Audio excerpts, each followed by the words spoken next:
welcome to the Divine Counsel Worldview Podcast. This is an episode that we will cover John chapter 7. Mike, good to talk to you again. We are literally within a week here of recording this within a week of Charlie Kirk's death, and our prayers certainly go to his wife, Erica, and their two young children. Horrific time. I know that besides being a political figure, which that's how the news is shaping this, he was a fine Christian man too. And I just want to pass along to our listeners that I don't know if Mike Heiser knew him personally. I get the sense that he did, or they must have talked. There's no official interview in Mike's podcast and things like that. But I know that Erica went to Mike's funeral or his memorial service. And so the two of them, Charlie Kirk and Mike Heiser, certainly had conversations from what I understand and were considered friendly. So I just thought I'd pass that along. Do you know any more than that, Mike, as far as the relationship between Charlie and Mike, Dr. Heiser? Not directly, and I don't think it's wise to just to speculate on how close or not close. But I would at the very least say it's still, no matter how you slice it politically, it's still a tragedy. And the timing of it is also very strange, because at my church, we've been getting ready to go into a series on what is the image of God. And, Dr. Heiser had talked about this before. Carmen Imes is one of the more recent scholars who've tried to address it at a layperson level. And, they both came down to the same agreement that the word that's normally in a lot of translations translated as, humanity was made in the image of God, that it probably is better translated as humanity was made as the image of God. And that as is actually making a big difference. And it's not so much that the image is in us as though we're a container, but the image that the human being is the image, is the status, is the representative of the Creator. And it's just weird and eerie timing that what had happened was just another showcase of our dehumanizing or stripping away the reality that every human being is created as the image of God. Yeah. And why murder itself is deemed a high crime in God's sight, because it is the destruction of his very Selim, his very representative to creation. Yeah, you're right. Genesis 6 goes into that, or 9, is it? The taking of man's blood is considered heinous because in the image of Elohim he made him. So, yeah, tough times. And it reminds me the value, and I don't think this needs to be said to our audience, because I think we are, I'm hoping, good at this, but being able to talk with those with whom we disagree in an agreeable way is one of the lessons, of course, that's being spread across all of our media now, coming from even mainstream media, that, calm down the rhetoric is the common call, which we should have been there a long time ago, of course, but the ability to talk, and I'm going to bring it into theology because that's my world, the ability to have conversation and read books and discuss and have Bible studies and laugh and enjoy people with whom you disagree. That is so vital, I think, even on a theological level, let alone a political one, of course, but theologically, I think the same thing could be said. And I trust this is not new news to our audience, but when people ask, what book should I read on such and such, I always think just read everything. Just, the more people you disagree with, probably the better for you, because we all need to learn from everyone at the same time, and that's a talent, I think, or at least a skill to be honed. The ability to have constructive disagreements while growing spiritually is a big thing. So, well, let's get into it. John chapter 7. And again, I'll just start reading, and we'll see if we can get through the whole chapter. That's my intent as we move into this this period. By the way, the tough thing about, let's start with Genesis or John 7, verse 1, and you'll catch my point, even up to verse 2. After this, Jesus went about in Galilee. Now, we're about a year or so, 8 months away, between 8 months and a year from Jesus' death itself. He would not go about in Judea because the Jews, it says, were seeking to kill him. Now, the Jews' Feast of Booths was at hand. Of course, this Booths feast is celebrated second week of October currently. It's a celebration of nomadic poverty turning into stable affluence, right? It's going back in the story of Israel, how they lived in booths or shelters in the wilderness. And so even in our local area here, where Jews are in the Minneapolis area, you'll drive down the street and see these little pup tents out in the driveways of Jewish homes, where the family, it's an illustration. They don't really rough it too much. They still use their indoor plumbing and things, but the kids will live in these pup tents for a week. It's an 8-day feast. So interesting and fun celebration of the Jewish tradition, which goes way, way back. Get on to before we do that, let's move along to this question. And I think it would be a good one to just settle in and ask quickly, why would a Jew try to kill another Jew? It should surprise us in our modern culture that we hear this verse in John 7. The Jews sought to kill him. And of course, the him is Jesus, a Jew. Just quick overview, just a reminder, a threat to authority, that Jesus undermined the leaders' interpretation of Torah, and that did frustrate them.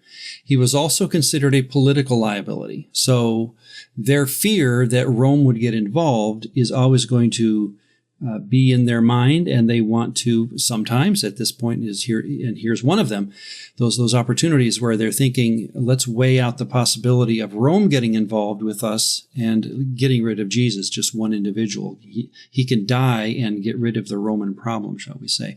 He was also a religious blasphemer in a lot of these stories that we're going to be hearing.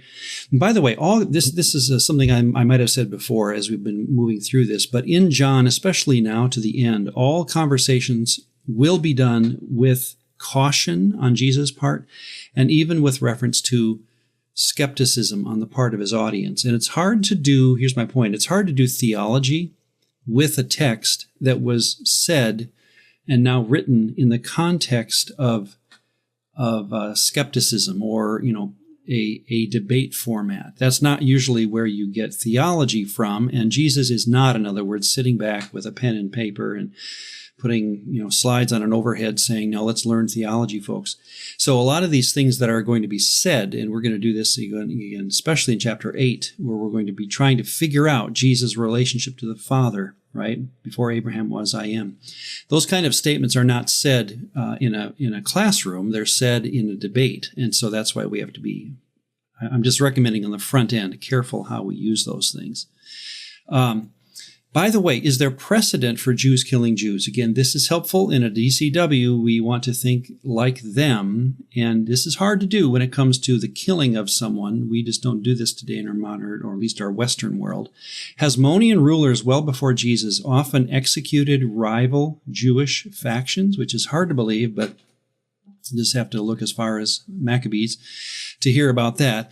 Think of Herod the Great. He is half Jewish. He's Idumean by trade or by ancestry. When you read his history, he was very quick to kill even family members of his own family, his sons, because he feared them sometimes. And so, again, a Jew killing a Jew is not out of hand at all. And so when we come to the Zealots, the Essenes, the Pharisees and Sadducees, and all these sectarian parties of the first century, they did disagree, often sharply, and violence was a part of that. So again, in our Western mind, we have to be ready to hear that they're ready to kill Jesus. So John's reference to Jews wanting to kill Jesus is not odd. Let me just recommend to the first century hearer, they would not be surprised looking back upon this story, even as they read it in the early centuries, that this this is not unique to their world. Okay, any thoughts there? Ron, if I also could interject here, that this would also be a good chance to recommend that resource that I've brought up a few times. I would definitely recommend for folks that they want to understand a lot of the political and just the cultural context of this time, pick up George Athos's book, Bridging the Testaments. It's an excellent, if anything, a primer of like what was going on politically during the Second Temple period and how that time period really affected even the writings that we have from that time period, of how some of the material could be interpreted and understood from that particular perspective. Another thing I would probably mention is Jew killing Jew is strange for us to hear today. But I mean, we were just talking about a person that was assassinated because he had a different political opinion. Right. And I don't know if it's really that foreign for us in our modern democratic and republic government these days. Well, at least if I can say, think of what happened. I mean, after it happens, everyone is shocked. At least the shock value shows that we're not used to it. Imagine a world in which it wasn't shocking. That would even be worse, where, the 5:30 news, or in your case, the East Coast, the 6:30 news, wouldn't begin with this. It would be put as kind of maybe at the end as a human interest piece that 13 people were crucified today, or something like that. But this, at least, it led the news, which I'm so glad it's that bad, shall we say, to our modern ears. But imagine a world in which it wouldn't be shocking. That's even worse. That is true. That is very true. All right, 7:3. So his brothers said to him, now think of this, he's up in Galilee, and he's nervous to go south to Judea because that's where his enemies tend to be. So his brothers said to him, leave here and go to Judea, that your disciples may see the works you are doing. For no one works in secret if he seeks to be known openly. Before I continue, let's quickly think of this. This is a common discussion again when it comes to Jesus' ministry and that kind of wish by his brothers. Was Jesus' ministry secretive? You may have heard of this in your readings, things called the hidden Jesus or the secret mission of Jesus. That kind of language is not uncommon. Here are some lines of evidence along the way, when you think back upon Jesus' life, in the other Gospels as well, that point to this secretiveness. When demons identify Jesus, remember what they do? He rebukes them. They call him the Holy One of God, and he rebukes them, and then he silences them. You'd think they'd be good witnesses, and Jesus does the opposite, be quiet. Jesus heals a leper in Mark 1, and in similar passage in Mark or Matthew 8 and Luke 5, and he tells the leper to tell no one. Again, he may be in this pocket of local resistance, we're not sure, but it's an interesting call on the story. Then even as his fame spreads, Jesus retreats to desolate places numerous times. You get the feeling, Mark 1:45, and away from the crowds. Just when you think he should be a popular preacher, in other words, he tends to pull away. He even says in Mark 4 that parables purposely, one half of the purpose of parables, shall we say, is to conceal truth. Of course, it's to teach his believers, but it's also to conceal truth from the non-believer, which is an interesting way of running a ministry. Remember in Mark 5, 3 disciples see a miracle, and he charges them all to be silent for some reason. Then in Mark 7, he commands a deaf mute, whom he heals, to say nothing, to be quiet. We move along to Peter, who makes that great confession, you are the Christ, the Son of the living God. And after that, Jesus then will say, well, the Messiah will die, suffer and die. And you get the sense that Jesus is pulling back from a broad popularity story to a quiet, resolution to death mission. So there's that secretive feel still. And then even at the Transfiguration, Matthew 17, after they see his glory, it says, he said, until the Son of Man had, or it says, that they did not tell anyone until the Son of Man had risen from the dead. So I would agree that when we hear in John 7 that his brothers say, you really need to be more popular, that's the issue that they saw. a secretiveness or a quietness to Jesus' ministry that, frankly, to the modern evangelical mind is a surprise, right? We often want to think in terms of how much we can spread the news. Jesus, suppressed public recognition at various times, and it gives us the sense that he knew what he was up to, obviously, but he also had a mission that was not based on popularity. So it's interesting that after, he ascends, now you get Acts 2 and on, you get a sense of tell everyone. But it's true that in Jesus' own lifetime, there is a sense of secretiveness. So, all right, verse 6, Jesus said to them, "My time has not yet come, but your time is always here. The world cannot hate you, but it hates me, because I testify about it that its works are evil." I would recommend that Jesus is not talking actions here, just the individual actions a person does throughout the day, like a checklist. That was good, that was bad, that was good, that was bad. He's talking in a larger lifestyle kind of a thing. And it's interesting that if you go back to the Old Testament and just ask where you see the word evil being used, wouldn't you know it again? This is DCW 101, that like in Judges 2:11, the people of Israel did what was evil in the sight of the Lord, and served the Baalim, served the Baals. And so you do have a common theme in the Old Testament that when you see the word evil, put your finger on it, look with, about an inch in circumference around or diameter around that finger, and you're going to see something about other gods. It's very common. 1 Kings 11:4.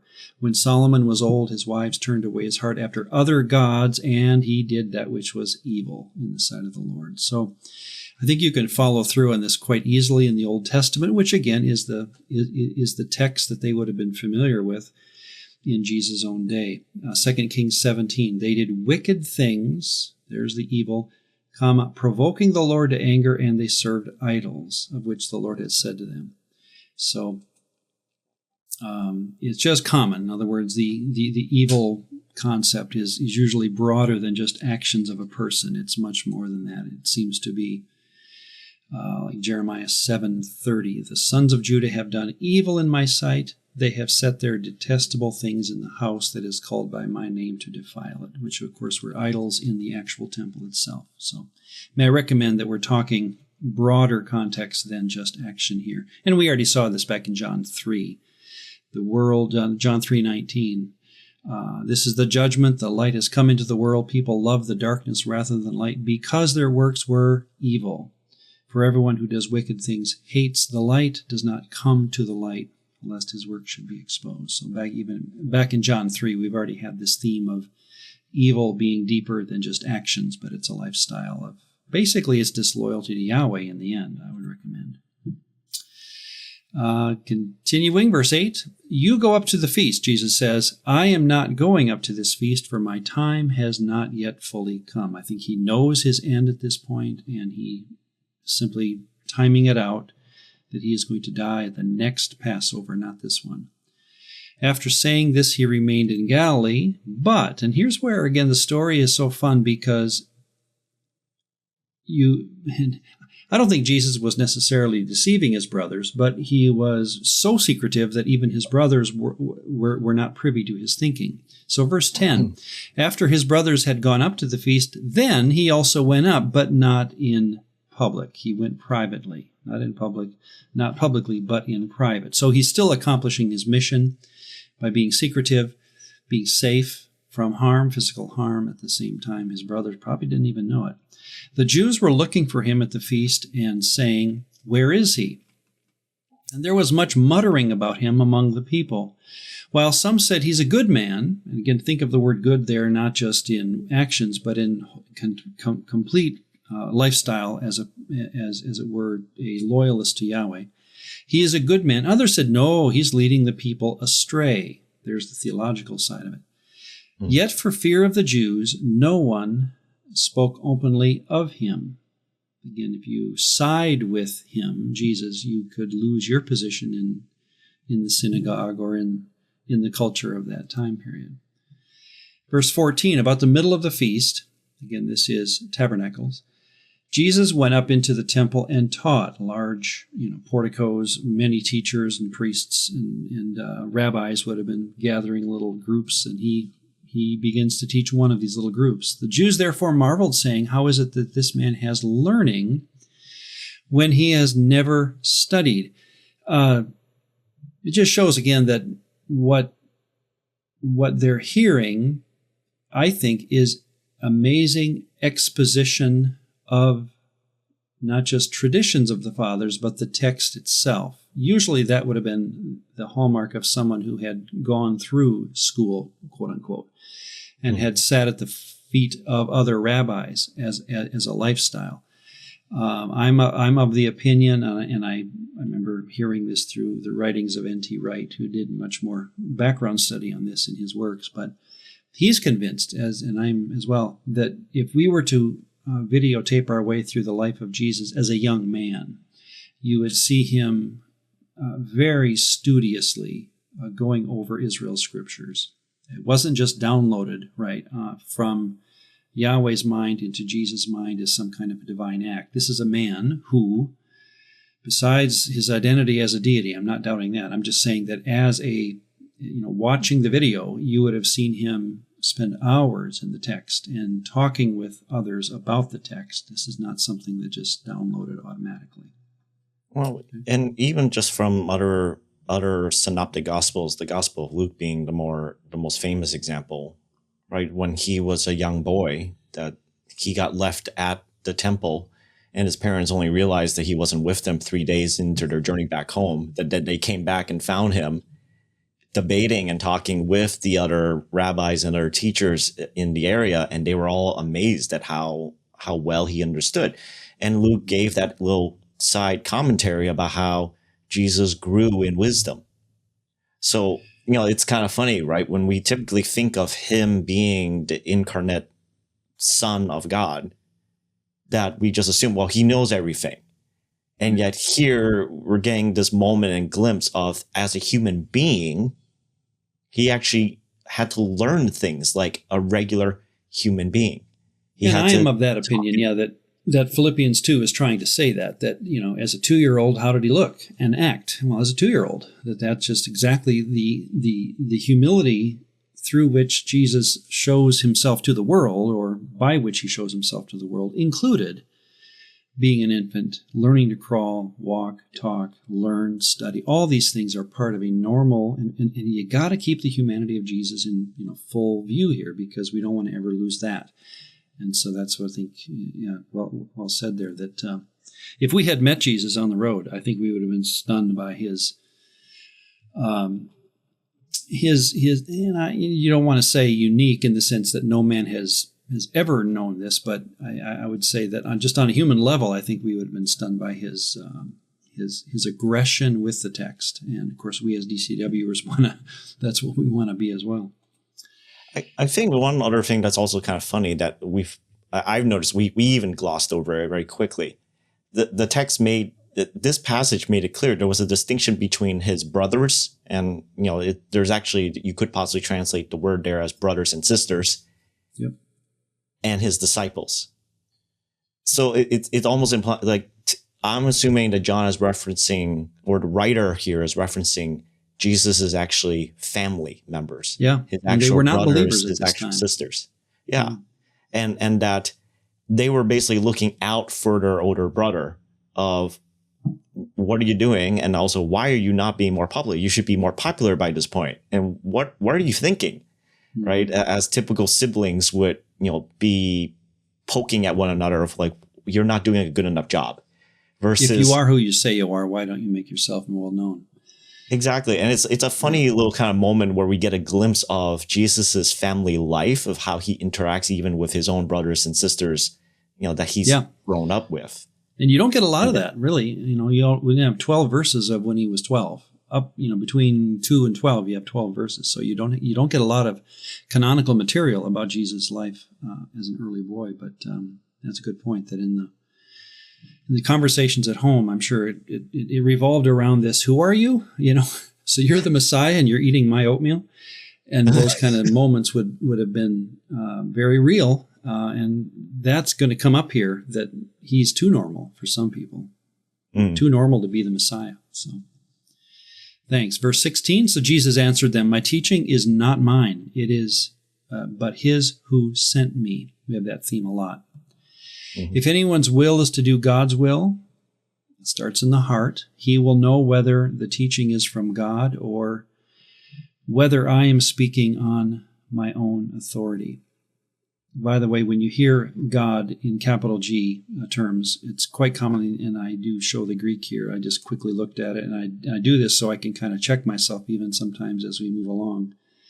It does have the article, so generally speaking, when you hear the word God in capital G in John, it's going to be the God, or the Elohim of Israel, the Theos of Israel is what's implied. So, all right.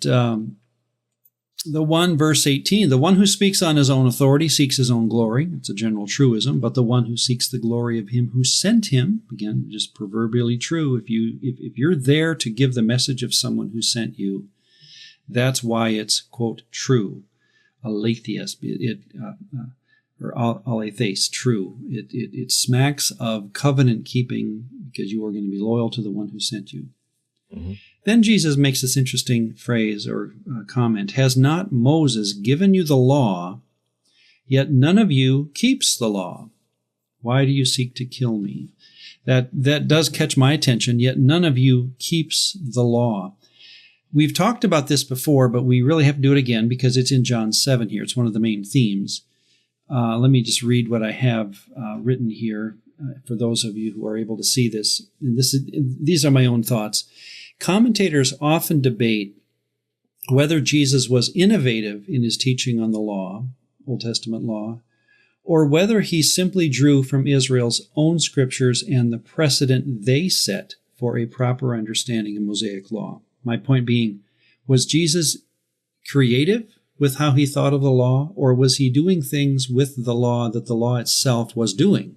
And he saw a trajectory that he then exposed to his listeners. And here's where I'm going to just give you my opinion. I would recommend the latter, that Jesus' teachings explicitly echoed or even restated at times Old Testament precedent with less emphasis on innovation. This is my opinion. I think if you were to stop Jesus at various times when he was expounding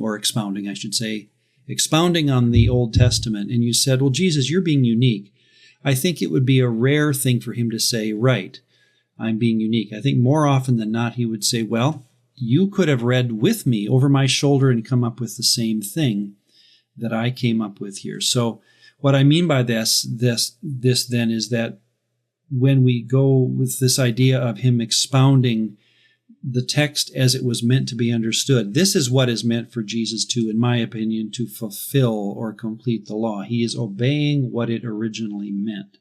He's not moving it.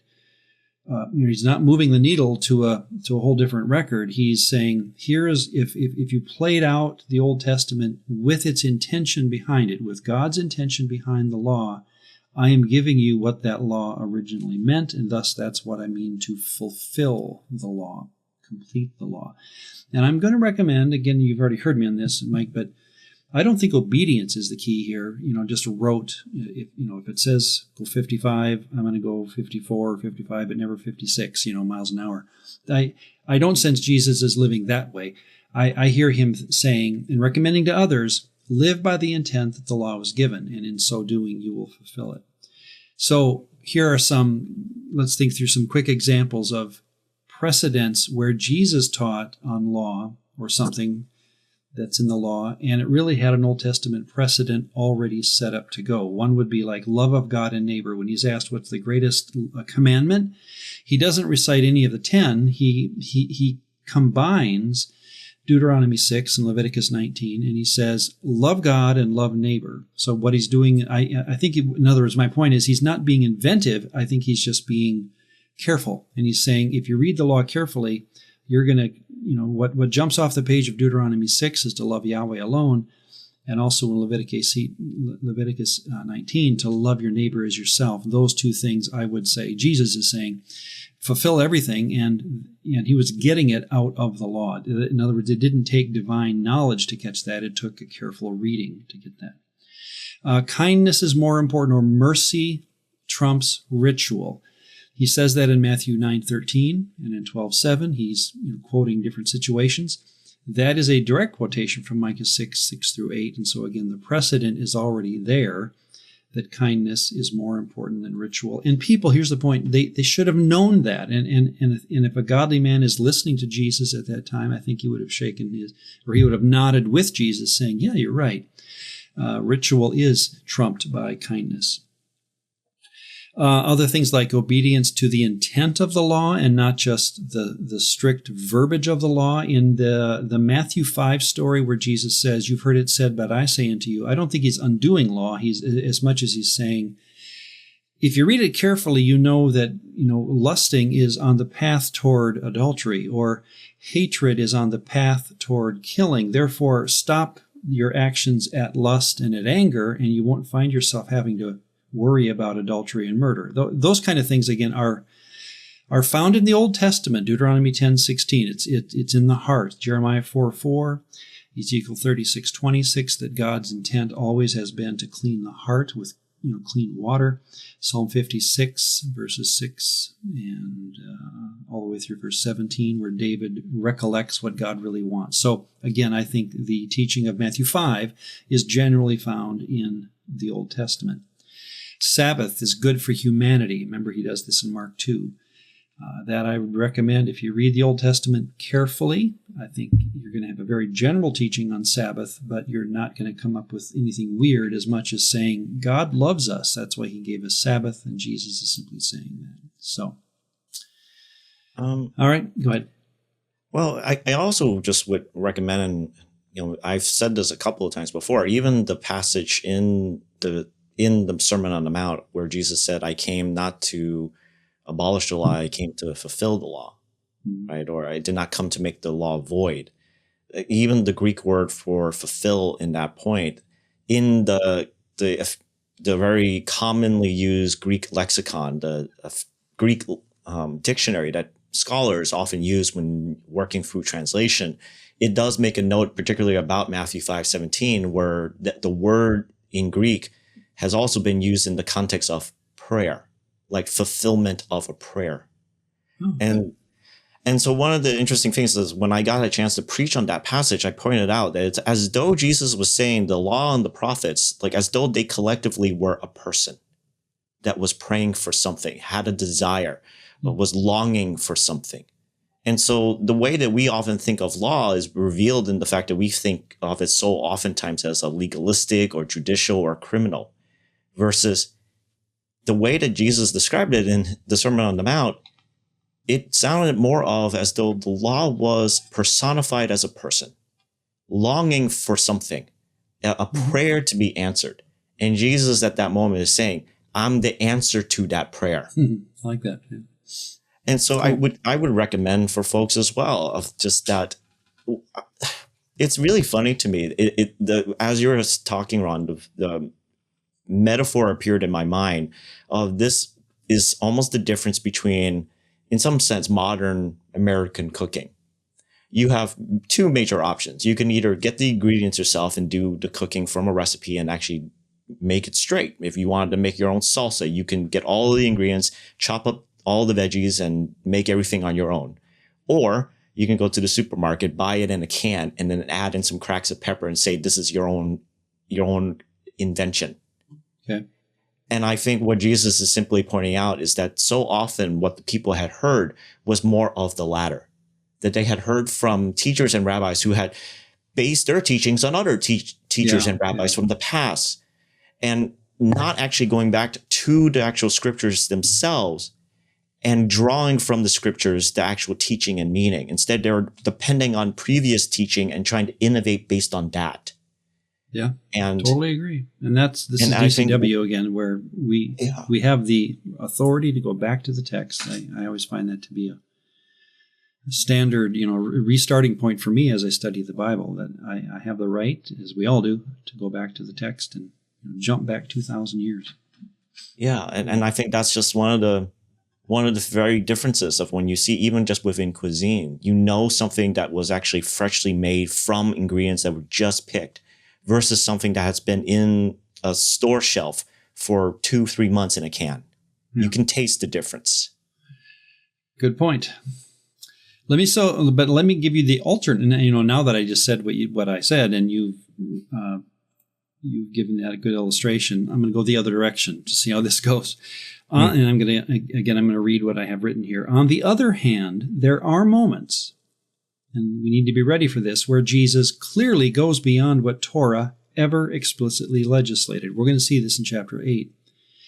And this this may be where he found himself in trouble with even his most loyal followers. Peter, I'm sure, Philip, and others at times would stop and say, wait a second, where'd you get that? As here was, think of this, the Jewish Messiah appearing to go against the grain of Judaism's foundational legal and moral code. See, again, if I'm a Jew and I'm following a Jewish Messiah, I would expect him to line up with Jewish thinking. And so there will be times that Jesus does stun the crowd. Let me give you some examples. And it's going to come in chapter 8, but here we go as just a kind of a preview. In Deuteronomy 22, verses 22 to 24, adultery was punishable by death. The witnesses played a role. They were the ones that would put the person to death who was guilty. The innovation coming, and let's talk about it when we get there, is Jesus will say, well, let someone without sin throw the first stone. That would have stunned the crowd in the sense that nobody ever thought that was the case or that they even saw that coming. So let's hang on to that story for itself, but that's innovative in my mind. How about this one? Forgiveness, they knew from Exodus 34 and Micah 7 that forgiveness is part of God's character. God can forgive. And human-to-human forgiveness is part of that story as well in the Old Testament, but interpersonal human forgiveness is never framed in the Old Testament as unlimited. This vast, here it is. Jesus says in Matthew 18, forgive others 70 times 7. Forget how to count. Stop counting how often you forgive someone. That's probably what he means. And that does seem to exceed any Old Testament precedent. And it certainly is not stipulated in the law, yet Jesus almost defines it as what God was intending for the human condition. Here's another example. You are to not hate your fellow Israelite, Leviticus 19:17. You're to show kindness to the stranger, Exodus 22:21. There was even wisdom, and you get into the proverbial side of the Old Testament, you have wisdom in feeding a hungry enemy. However, come to Matthew 5, when he does say, love your enemies, 5:44, love your enemies and pray for one another, or pray for those who persecute you. I do think that aggressive love for one's enemy was shocking. And again, a person could have tapped Jesus on the shoulder and said, boy, I where was that part in the Old Testament about praying for my enemy? Because I don't remember it. And Jesus would wink and say, no, that's me. I'm recommending that's where God himself, the Father, the one who sent me and whose message I'm carrying, that's what he wants you to do. And in that sense, it would have been stunning again to the crowd. One more, and this is the biggest one of all to me. This is why Acts sounds the way it does, and the story of the early church goes the way it goes. In Leviticus 11, Deuteronomy 14, you have this unclean and clean distinction laid out in detail, which animals you can or cannot eat, for example. And this becomes a central identity marker for Israel, and here's the point, there is no Old Testament passage that anticipates that there would be a time coming when these distinctions would be dissolved. If anything, Ezekiel's temple vision, Ezekiel 40 to 48, and even Isaiah 65 and so forth, you get the feeling that, at least if you read it on the surface, that the new creation or the new temple to come is going to be even more holy than the one we have now, in the sense of distinctions between holy and unholy. And here's what, again, I really think this stunned people, and it will be Peter's problem with Cornelius in Acts 10 and on, is that Jesus will say, defilement, this is quoting Mark 7, defilement is not caused by what goes into the body, but by what comes out of the heart. And there is no Old Testament thinking on that, except, and I just pause, I give it back to you, Mike, on this one. Except in, in other words, you really have to start thinking Old Testament carefully in order to come up with this on your own, as it were, that what comes out of the heart is what makes you unclean.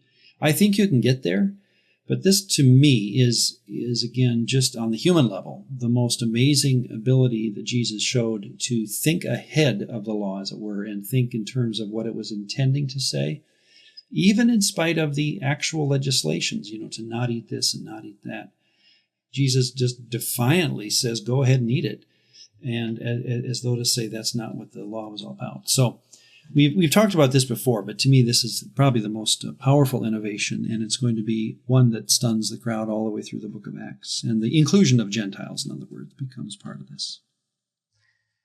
I think that if anything, like the kind of response I would say for folks who would propose this kind of thing, that he went beyond the law, I would also just take into the context that the timing of when all the words in the Torah were written was for a very different time and context, and also circumstance, right? Because a lot of what the Torah was trying to do was preparing the people who had left Egypt into, this is what you're going to encounter. This is the kind of culture and people you will meet. And also you need to be a very different kind of people amongst them. Mm-hmm. And so thus it's framed within that immediate context. By the time we arrived at Jesus's day, to the Second Temple, the people of Israel clearly now know that the world is way larger than was understood back in the time of Moses. That there are way more powerful players in the political and military scheme than they had ever realized. And violence is being used not just to simply just grab land, but violence was also being used strategically to advance one's political agenda, to advance one's personal circle of power. And so a lot of that, I don't think Jesus was necessarily being innovative and creating something new. He was understanding the culture and the time that he and all of his listeners were in, and still was able to draw from the scriptures. This is how now in this day, this would actually work, because like you pointed out about what comes out of the heart.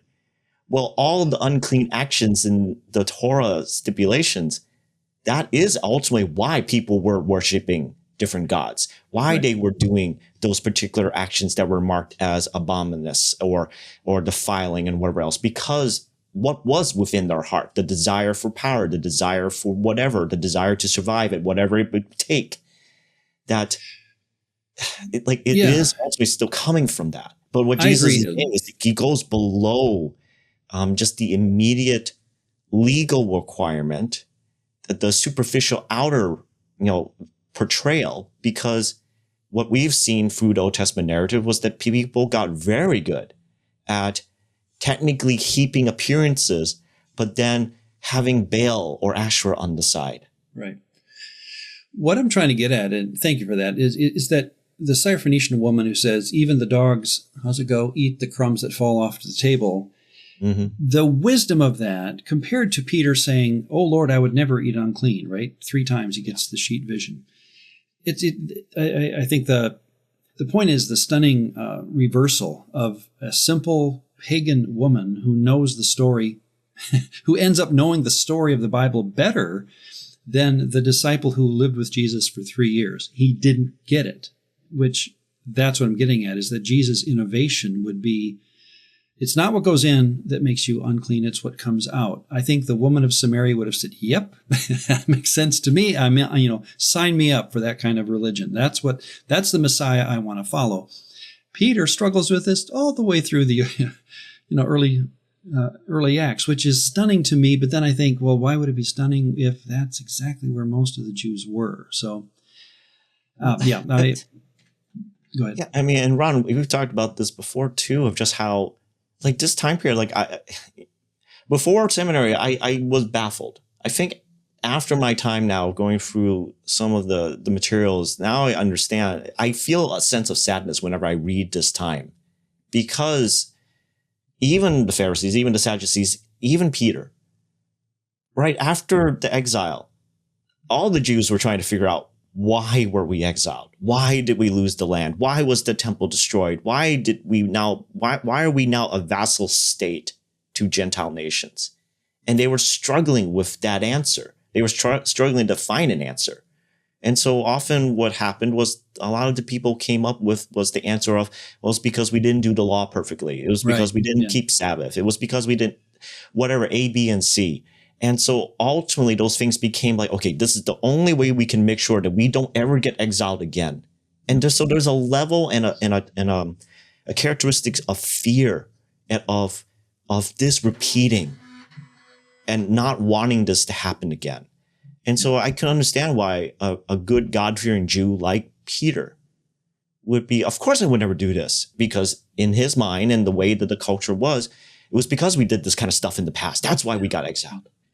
Versus Phoenician woman would be, I really enjoyed the fact that your laws talked about how even resident foreigners were supposed to also observe and take a day off.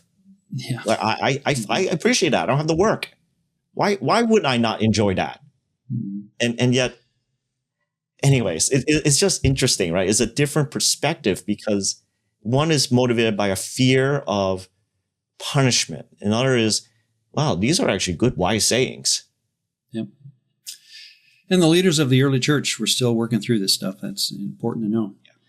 All right, 720. The crowd answered, "You have a demon," again in Greek, daimonion.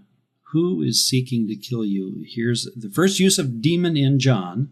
So we've had demons, of course, in the other Gospels, but the first mention of a demon, again, or a daimonion, is here in John 7, verse 20.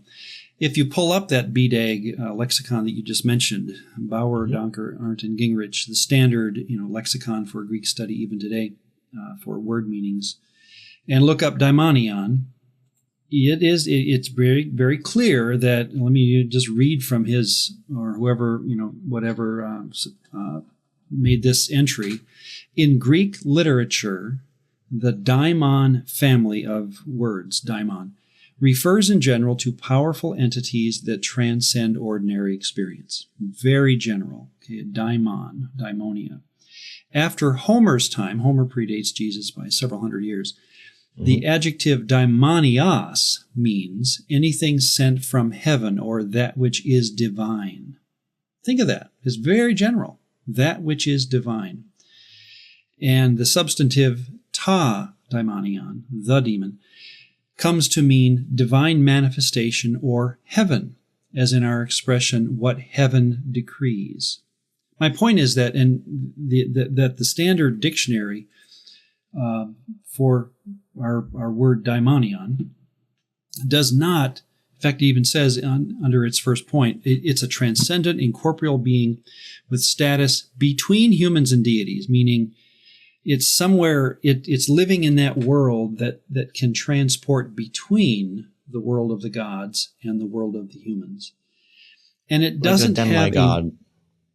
Demigod, semi-divine being, they would call her, or divinity, spirit power, without negative connotation. That's the important thing. That daimon does not mean demon. Okay? Daimon does not mean demon.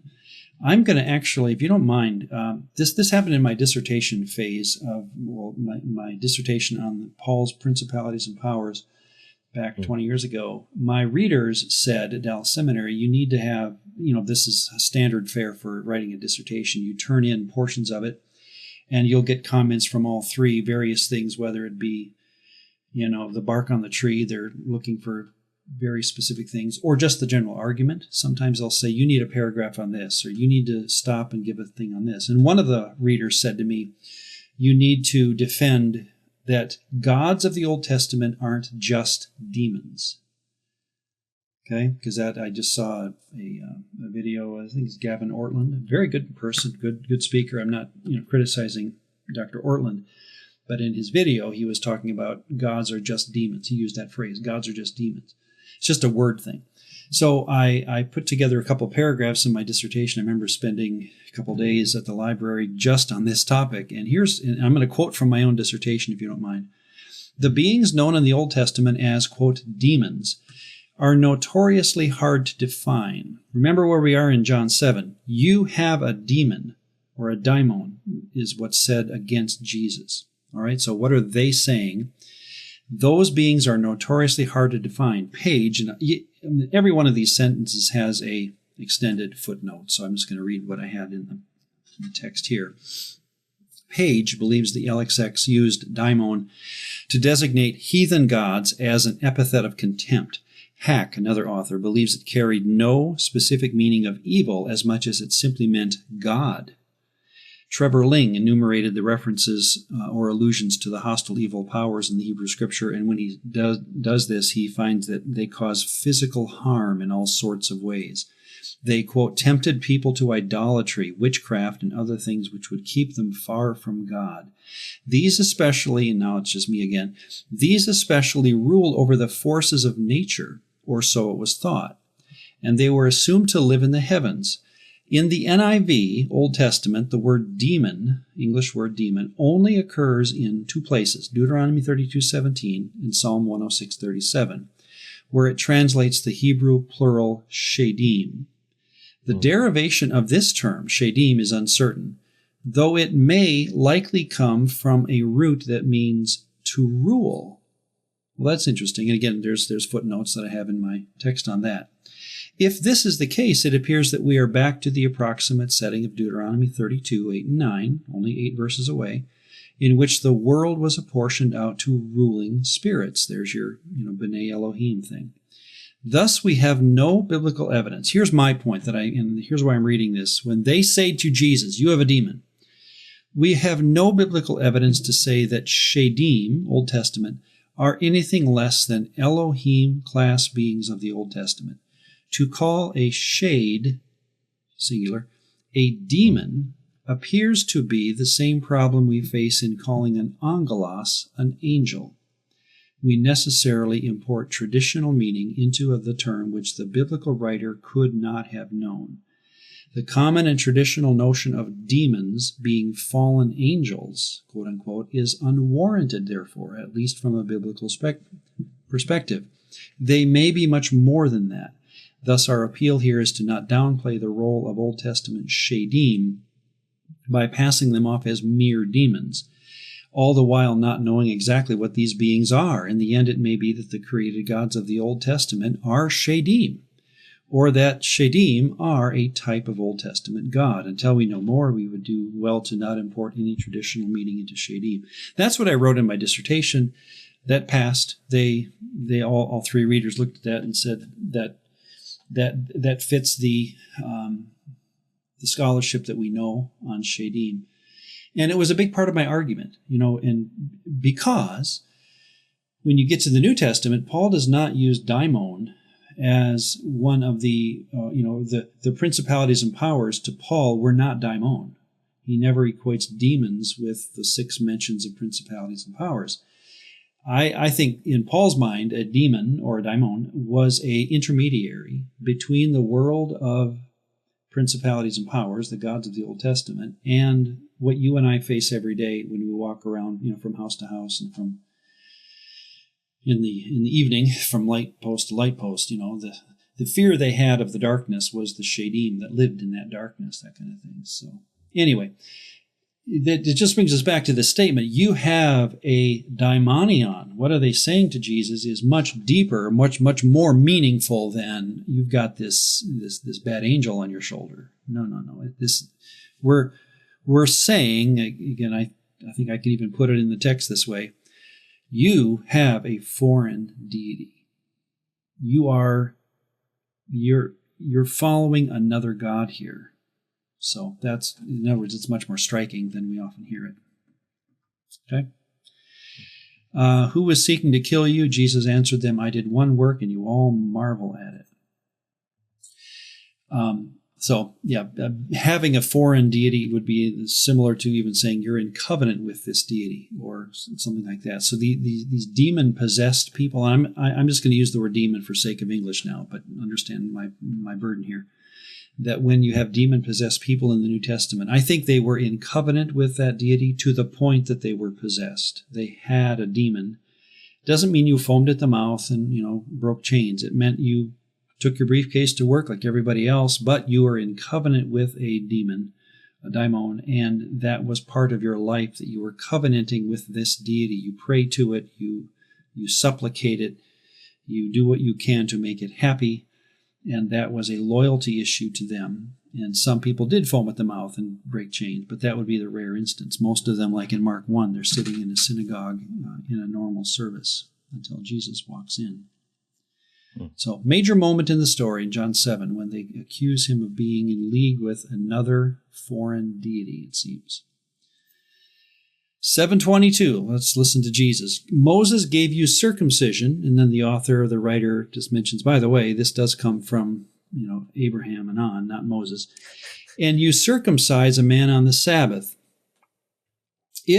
Jesus gets very, rhetorical here. I like his flourish. If on the Sabbath a man receives circumcision, oops, right? Everyone kind of sat up thinking, well, wait a second, I guess we do. We're not supposed to work on the Sabbath, but here we are circumcising children.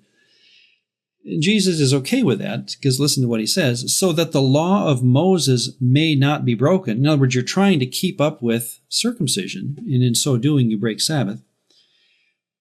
Here's the point. Are you angry with me because on the Sabbath, 2 chapters ago, the man down at the pool of Bethesda, on the Sabbath I made a man's whole body well. See the argument? You circumcise kids on Sabbath. I healed a man on Sabbath. What is the major difference here? There's none. And then he has the beautiful line, do not judge by appearances, but judge with right judgment, dikaios. And I just shudder, personally, this is just me again, Mike, I shudder at the constant repetition we hear of that dikaios is a legal term. Almost every time it's in the Bible, New Testament or Septuagint, dikaios is not used in a legal form. And here's another one. Do not judge by appearances, but judge with propriety. Just think properly. And he uses the word dikaios there. So just as a reminder to us New Testament theologians, stop saying that dikaios is a legal term. I just recommend reading the Bible on that one, and you'll see it. Well, and even just, if people are pushing against that, I would just say the word right next to it that's translated as judgment, christen. According to the BDAG entry here, it's actually in the context of the judgment of one person upon or against another in the nature of a evaluation. So it's not like a legal precedent or a legal judgment from a courtroom. It's about your own discernment. Yep, it's very common sense. Just think properly and you'll be okay. Yeah. So back, and that's what I'm saying about this Jesus fulfilling or completing the law in the sense of doing what it originally meant. I use this illustration when I taught college an ethics class every now and then. If you're a policeman and you're driving in a 3-lane highway and on the right is this guy, you can tell he can't wait to get out of your sight. He's revving his engine. He's going the speed limit, but you get the sense that he can't wait to be outside of your sight so that he can take off down the road. On the left comes this little, for sake of illustration, this little lady going to the dentist, and she's going over the speed limit. And she passes you. All right, which one do you... how do you say this? Which one of them is honoring the police officer, honoring the law, shall we say? And again, the common sense, even of a college freshman, is the guy on the right, he may be going the speed limit, but he doesn't want to. The woman on the left doesn't care. And she's not hurting anybody. In other words, if you want to pull her over and give her a ticket, some policeman would do that. It's not the point of the law, though, right? And so to fulfill or complete the law is not to obey it. I'm just trying to make that distinction. And in a careful classroom on ethics, you have to go through those kind of illustrations to draw the common sense out. And that's what Jesus means by do not judge by appearances. The lady on the left passing you to go to the dentist. If you want to judge by appearances, she's guilty. She needs to pay a fine. But Jesus would say, look at the guy on the right. He's the guy that you need to be watching for, not the woman on the left. So, Again, is there Old Testament precedent for this? Here, have we talked about 2 Chronicles 30, Mike? To me, this is the story of the Old Testament that for a person like Jesus, again, I'm just making this up, but I think this would be the kind of story, if not the story, that Jesus would pull off the shelf and open it up, open the scroll in front of his rabbinical enemies and say, guys, look at this story. You tell me what God is doing here, and I'll show you what dikaios judgment looks like, what understanding God's purpose in the law would be. Well, whether or not, I don't think we've done this, so let me read just a little bit, and I'm going to grab parts of this text. It's in 2 Chronicles 30, starting in verse 15. The priests and the Levites, again, think you're at the end of the Old Testament period, before the fall of the southern kingdom, and Hezekiah is the king. The priests and the Levites were ashamed and sanctified themselves, yet there were many in the congregation who had not sanctified themselves. For a multitude of the people, many from Ephraim, they're coming for Passover, Manasseh, Issachar, and Zebulun, had not cleansed themselves, yet they ate the Passover. Notice the text even admits, contrary to what was written. Okay, there's the setting. But Hezekiah prayed for them, saying, again, I just pause and I say to the audience, imagine the prayer that a king would say to God about this group of people who are doing something against Mosaic law. Watch what he does. Here's his prayer. May the good Yahweh, the Tov Yahweh, provide atonement for everyone who prepares his heart to seek Elohim, the Yahweh Elohim of his fathers, though he is not cleansed according to the purification of the sanctuary. He actually prays a prayer saying, this is pretty audacious. This is pretty gutsy for Hezekiah to say, God, I know they're not cleansed. They're disobeying Mosaic law. Granted. But here's what I want you to do. Provide atonement for everyone who prepares his heart. There's nothing in the law about that. I know that, but I'm going to ask you to make an exception. If someone simply prepares their heart to seek you, can you let them do it? And I love what happens. Well, by the way, stop right there before we go on. I've looked. Here's, again, my beef with my own tradition of what I've learned going through college and seminary. This should shock us. And when you go into study Bibles, this discussion, to me, merits a long conversation.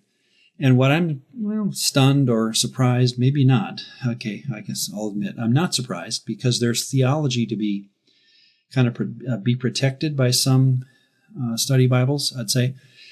And I'm not going to read what I have on the screen if our audience can see it, but here are some examples of study Bibles who say basically, yeah, this is an interesting thing that God's going for the heart more than just obedience to law. My point is, you can't just say that and move on. You've got to say, stop the presses. We have a story where the king actually prays to forgive people who are breaking Mosaic law. Tell me that this is not huge, right? And yet I find and what I have on screen from the MacArthur Study Bible, the NIV Zondervan Study Bible, and the Reformation Study Bible, that's everything that they have. It's handled rather quickly, as though to say, let's move on to the next story. And here's the point. When you open a Jewish study Bible, people who know their law, this is not Christian, this is the Jewish Study Bible, 2nd edition, page 1815. Quote, this is a remarkable deviation from priestly norms, which are punctilious concerning matters of ritual purity. Sincere prayer from a righteous king trumps typical concerns. And he goes on, and again, what I have on screen is meant to, if a person wants to read it, is this isn't all, in fact, that's in the study Bible. This is just the beginning of the note. Here's the point. Christians of theological persuasions that don't want to deal with this tend to pass by this. Yes, it's in a study Bible. They're going to say something. The Jewish study Bible says, stop the presses. We have a prayer being asked to break Mosaic law. And we, us Jews, are stunned at this. But that's the point. That Jesus himself, I think, could have used this because, notice again how the story ends. After Hezekiah's prayer is over, and Yahweh listened to Hezekiah and healed the people. In other words, when Jesus says, you need to have dikaios judgment, you need to have proper judgment, he's pointing back, for example, to a text like Hezekiah in 2 Chronicles 30, saying, did you see what Hezekiah did? He had proper judgment. It went against priestly norms, so what? He was going for what the heart was, and Hezekiah saw through the riffraff of all the laws that Israel had been given, and yes, the woman going to the dentist is going over the speed limit, but her heart is right. In other words, I think there's innovation there, but it's not outside of where a person could understand, oh, that's the kind of God we have. So may the good Yahweh do this, Hezekiah said. It's like a teenager, in a sense, buttering up his dad, before he tells him he broke the window. Dad, I love you. You're a good dad. I did break the window. No, and pardon the illustration, but when Hezekiah says, may the good Yahweh do this, I mean, he's trying to say, God, I know you. You're a good God, so please help us in this situation. So I've gone on too long, but I just find this to be, again, right on task with the story, that Jesus is frustrated with his opponent's inability to see the character of God because of the law. And it's a stunning development. Any thoughts there? I do remember we had talked about this, and I actually, even back then, I hardly remember the story, but after that last conversation, the last time we talked about it, this was probably like last year when we started this podcast. I've come to really love this story, and just the heartfeltness of what Hezekiah was desiring to do. Because in context, it seems to be this was the first time that they've actually had a national observance of Passover for literally centuries, not since even Solomon's day. So that apparently this was the last time this really occurred on a national level. You're right. Yeah. And here, it's noteworthy in that there are northern tribes that are mentioned in the aftermath of the Assyrian conquest and destruction of the northern kingdom. And so we're talking about people who are also, who are essentially refugees, exiles from the aftermath of the destruction of the northern kingdom. And we know the history of the northern kingdom. They did not follow the ways of Yahweh at all. And so everything that they were doing was also understandable. It was like they don't have a clue of what they're supposed to do, what Passover is really like. They never practiced it properly. Yeah. And so it's just a beautiful moment where you have Hezekiah acknowledge, yep, essentially our Thanksgiving dinner and everything that we have planned is all messed up right now. But I am just, would you please forgive this, incorrect procedure and protocol, and acknowledge that we wanted to celebrate this as the people. Yeah. I use this as one of my, I'm sorry, go ahead and finish up. I was just simply saying that I think the way that God's response comes in that people are healed later, and that even mentions that foreigners participated in the Passover, which it was like, that's not supposed to happen. Exactly. And, I use this to work. Beautiful moment. Yeah. I use this story in my paper that Dr. Mike had asked me to write for ETS one year on bloodless atonements. Bloodless atonements. Interesting theme, right? Well, here's one of them, because he says, may the good Yahweh provide atonement, kafar, which is usually a word restricted for, blood sacrifice.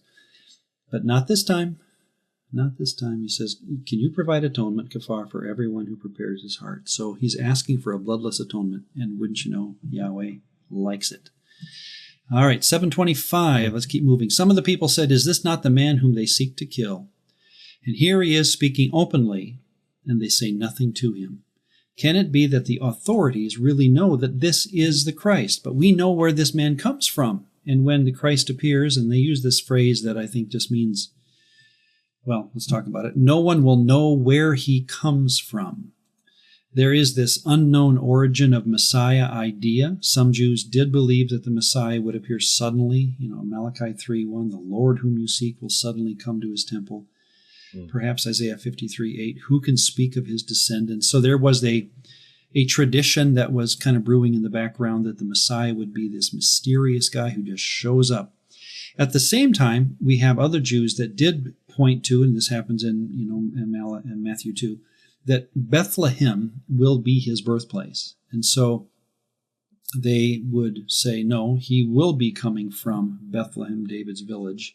And so you got two opposing thoughts here. Is he secretive? Is he a known figure coming from a known place? And 727, here's the point, appeals to a kind of a combination that they think Messiah should arrive as someone whose hometown is public knowledge. The problem is they go too far in saying, we know him too well. He's too ordinary. He's too traceable. He's a man we can locate and identify. We know his brothers. We know his sisters, his parents, at least his mom. He's too normal. And so it just, whatever Jesus does, he can't seem to win, because is he this mysterious figure that just shows up? No. Is he a guy who has a background? Yeah. But either one, he doesn't seem to win the argument, which is kind of foolish. So Jesus proclaimed as he taught in the temple, you know me, you know where I come from, which again is hinting at it. I believe an aspect of his deity. But I have not come of my own accord. He who sent me is true, and him you do not know. Again, there's that theme. Here it comes again. And I just pass it along to our listener. This question, very important, were Jesus' opponents Yahwists? See, here's what I fear, again, that we think of these leaders as Yahwists, but they're just kind of slipping. They're disobedient Yahwists or something like that. And let's ask that, though, because here's what's going on. On several occasions, Jesus says his opponents do not really know the Father. John 5:42, 7:28, 8:19, 8:55, 15:21. In other words, he keeps saying this. You don't know the Father, implying that they are not experiencing this covenantal relationship that we would call Yahwism. Again, I'm being pretty strict with what I call Yahwism. That means I'm actually in covenant with God, the God of Israel. I'm in covenant with Yahweh, which would be the standard way of calling someone a Yahwist. So I agree. This would be shocking to say this, since these were supposedly the leaders, right? Torah-keeping, temple-worshipping Jews. If you saw them on the street, you'd say, of course they're Yahwists. That's, look at their coins. In Yahweh we trust. They're carrying those coins around. But here's the other side. This seems to be the intent of Jesus' accusation. You don't know him. Now, listen, go back, and this is in Matthew, not in John. Remember when Jesus says in the end time, Matthew 25:12, there will be those who, surprise, go about claiming to be in relationship to Yahweh, but their works show that they weren't. What that leaves open is what I'll call the eerie possibility that a person can be self-deceived in giving loyalty. In other words, if you had asked the Pharisees that Jesus is talking about, are you a Yahwist? They'd say, absolutely. I can't imagine being not a Yahwist. And Jesus looks at him and says, you're not a Yahwist. Is there that possibility that a person could actually be self-deceived? I don't know for sure. That's a good open question to me, and I'll get your opinion here in just a moment, but let me give you some other thoughts before I do. In Jesus' defense, there is adequate Old Testament precedent, I think, for people thinking that they worshiped Yahweh when in fact they did not. Does the story of Israel include people who would say, I'm a Yahwist, and actually they weren't? The latter prophets, I think in Jeremiah, Ezekiel, and so forth, often claim this, I think, that Israelites, individual Israelites, sometimes could claim Yahweh as their Elohim. They could participate in the festivals. They could invoke his name at public, times. Yet in reality, locate their loyalty in another competing god and not even know it. That's scary, but I think it's very possible. Here are some examples in my mind. The golden calf incident. I'm not going to go through these for time, but Exodus 32. These are your Elohim, O Israel, Aaron says. Could the people have thought they were worshiping Yahweh, and it turns out they weren't? It's a possibility. Jeroboam, this is 1 Kings 12. This is the other end of the spectrum, the other bookend of Israel's history. At the very end of their history, Jeroboam says the same thing. These are your Elohim, O Israel, who brought you out of Egypt. 1 Kings 12. And I wonder if some unwitting Israelites fell for that and started worshiping this calf or whatever it was, and they thus broke covenant with Yahweh. And they didn't know it. That's a possibility. That's my fear. Isaiah 1:11-15. God rejects me. You can read that on your own, but God rejects Israel's sacrifices and prayers, not because they stopped performing them, but because their worship was actually, if you read to the end of that story, Isaiah 1:15, they're doing it to terebinth trees and in gardens, which, again, I give some discussion here on the screen about how these oaks or terebinths probably refer to Baal worship and Asherah worship. So again, the worship of Isaiah 1, God isn't upset about them not doing enough or doing it with the right heart. He's upset that they're actually doing it to another deity and saying they're doing it to Yahweh. So there could be actual deception going on there. Again, for time, Jeremiah 7, verses 4-10, Jeremiah 23:27, and Ezekiel 14, 3-5 are all texts that I would recommend show the possibility of Yahweh devotion on the outside, but in the heart of the person, they're actually not being Yahweh's. So my point is that post-exilic history of Israel could predict non-Yahwism within the leadership that John the Baptist and Jesus interact with. When they meet these people, and John does it in Luke 3, that God could make these stones into Abraham's family better than he can do with you. That is a way of saying that Israel's leaders were on the outside of Yahwism looking in, whether it be John's ministry and now Jesus' ministry. He's actually dealing with non-Yahweh. So we've talked about this before, but I think it's very, very important to set the boundaries for what we're talking about here when it comes to who's on whose team, who's on whose side, who is in whose family.